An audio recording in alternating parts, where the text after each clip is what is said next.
You've got the Rolling Green Podcast. I'm Julius. Let's look at some of the headlines this week. Tariffs cause pause, DTC Showdown, Subie Uncharted, ID.4 Redo, and a DCFC update.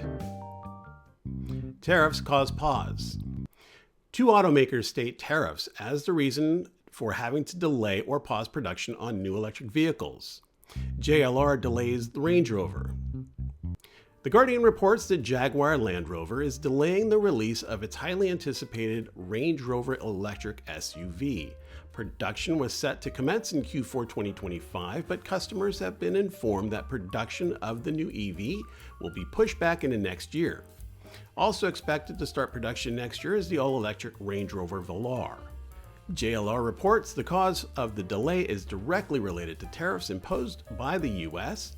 They have caused a 15.1% drop in sales for the automaker after it temporarily paused exports to the U.S. Volvo presses pause. Tariffs of 27.5% on imported cars manufactured in Europe and more than 100% on those arriving from China have impacted Volvo's sales to the point that the automaker will pause sales of some gas and electric power sedans and SUVs. In the US, Volvo plans a brief sales pause on the EX40. Tariffs have also cut into the sales of the brand's most anticipated model, the EX30. Even the US-manufactured EX90, a luxury SUV built in South Carolina, is indirectly penalized since it's comprised of parts manufactured in Europe.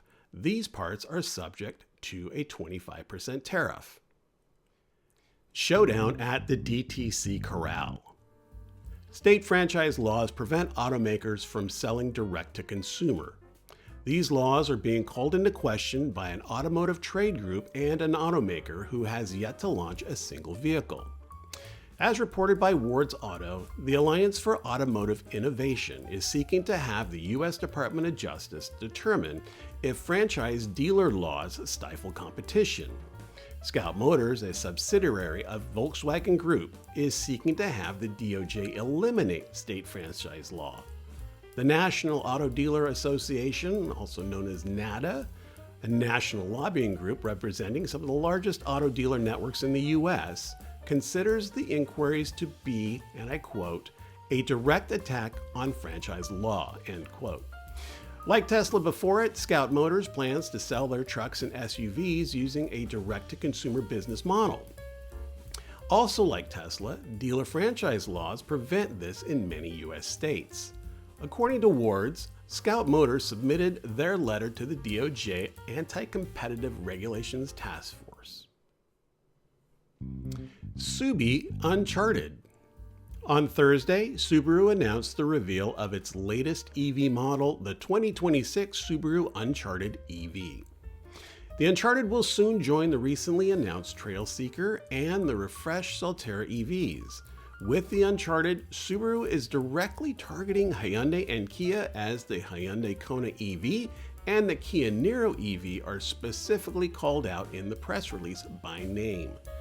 Based on Toyota's recently revealed CHR, the Uncharted takes the platform up a notch, giving it off-road chops, starting with 137 more horsepower and 40 more miles of range than the Korean siblings. The Uncharted bests the Kona Niro EVs with its 338 horsepower and 290 miles of range in Sport or GT trim. Even the entry-level premium front-wheel drive trim beats Kona Niro with 221 horses and 300 miles of range. Energy is stored in a 74.7 kilowatt-hour battery capable of being charged at up to 150 kilowatts at any CCS or NACS DC fast charger using a NACS connector or a CCS to NACS adapter. Expect to get from 10 to 80% in roughly 30 minutes. The new Uncharted will get a raft of features in all trim levels, including Subaru's EyeSight driver assistance suite, Android Auto and Apple CarPlay, heated seats and mirrors, power liftgate, and interior ambient lighting. The Uncharted Sport trim adds X-Mode Dual Mode with grip control, a heated steering wheel, a panoramic view monitor, and more. And stepping up to the Uncharted GT will get you a panoramic moonroof with motorized shade, 20-inch wheels, ventilated front seats, Harman Kardon's premium audio system, smart rearview mirrors, and more. Pricing for the 2026 Subaru Uncharted has not been set. ID.4 Redo. Europe's Autocar reports that Volkswagen is about to fully design the ID.4. The goal is to directly associate it to the Tiguan, so much so that according to the report, Volkswagen's internal naming for the car is Electric Tiguan. Expect the new ID.4 to take on many design cues of the ID.2 All concept revealed back in December 2023. Autocar notes that Volkswagen CEO Thomas Schaefer has stated how extensive the new design is, saying, quote, "We will redo the ID.4 completely inside and out. It will be a completely different car, a huge step up," end quote. Mr. Schaefer also commented the upcoming ID.4 will be, quote, "really beautiful," end quote. And now for something I hope you really like. DCFC update. Walter Schultz is a self-professed data nerd. He's taken his SQL skills to drill into the alternative fuels database for charger installation data and presents it in a human digestible form. With his channel, the Network Architect channel, Walter tracks where new DC fast chargers have been installed, connector counts, and highlights a few details like whether or not the site has a canopy and what facilities, if any, are available at the new locations. Here are Walter's numbers for the week. The total DCFC install count is 69,087.